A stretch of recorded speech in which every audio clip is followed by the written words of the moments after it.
סידן בגיל המעבר. סידן זה דבר שבערך הכי מטריד את רוב הנשים שמגיעות לגיל המעבר. האם אני צורכת מספיק סידן? איפה הוא נמצא בתפריט?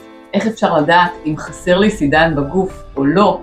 נכון, סידן זה דבר מאוד מאוד חשוב, בנוסף לשאר הדברים החשובים כמו מגנזיום, חלבון וויטמינים. בפרק הזה אנחנו מדברות על איפה הסידן נמצא ומה כדאי לעשות אם נדמה לנו שחסר לנו סידן. קודם כל נבין למה הסידן הופך להיות נושא כל כך חשוב דווקא בגיל המעבר. אז מסתבר שאחד מהתפקידים של אסטרוגן זה לשמור על בניית עצמות חזקות, דפוסות וצפופות.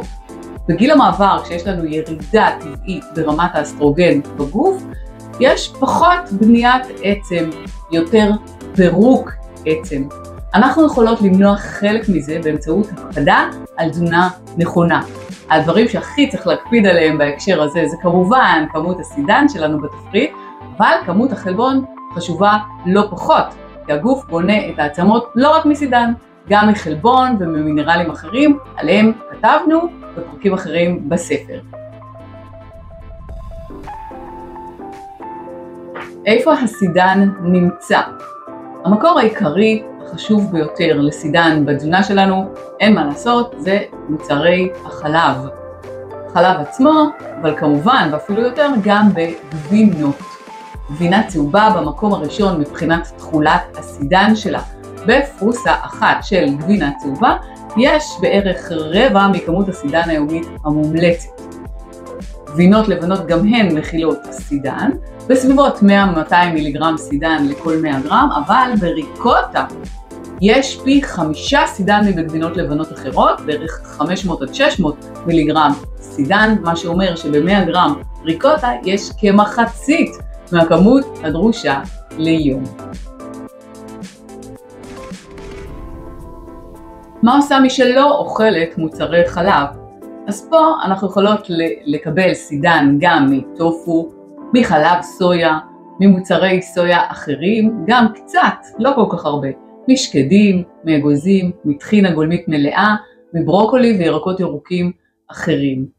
חשוב מאוד מאוד לספור לפי הטבלאות שרשומות בפרק הזה בספר, ולראות האם אנחנו מגיעות לכמות הסידן הדרושה היומית בתפריט שלנו.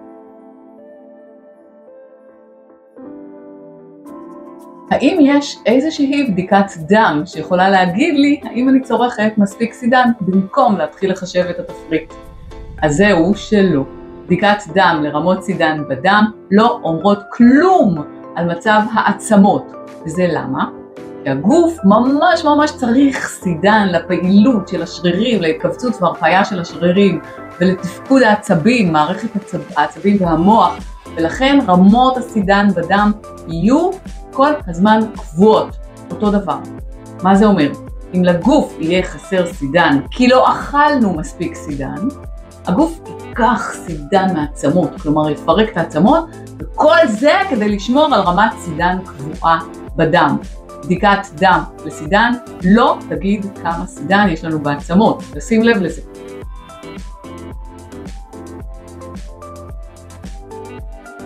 איך בכל זאת אני יכולה לדעת האם העצם שלי במצב טוב או לא? פה יש לנו את בדיקות צפיפות העצם. אלה הן בדיקות ממש פשוטות שאומרות לנו כמה העצמות שלנו צפופות וכמה פחות. אפשר לבצע אותן דרך קופות החולים עם הפניה דרך הרופאה. התשובה מושווית לנשים אחרות בגיל שלנו. לא משווים אותנו לנשים בגיל 20 או 30, כי התשובה הזאת לא תהיה רלוונטית עבורנו. במקרים האלו כדאי לבדוק האם אנחנו נמצאות בסיכון לאוסטאופורוזיס או לא.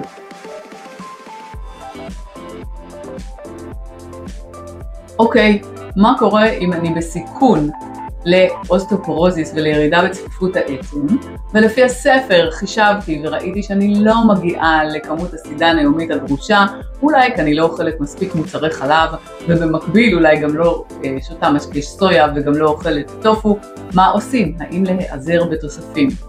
רק במקרים האלו שראינו כשאנחנו לא מגיעות למספיק סידן, במקרים האלה אפשר להיעזר בתוספים, רק לשים לב. כמות גבוהה מדי של סידן לא טובה.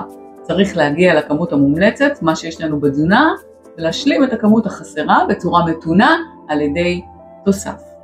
שוב, קודם לבדוק את עצמנו אם אנחנו אוכלות מספיק חלבון ומספיק סידן, לפי ההנחיות, המספרים והטבלאות בספר.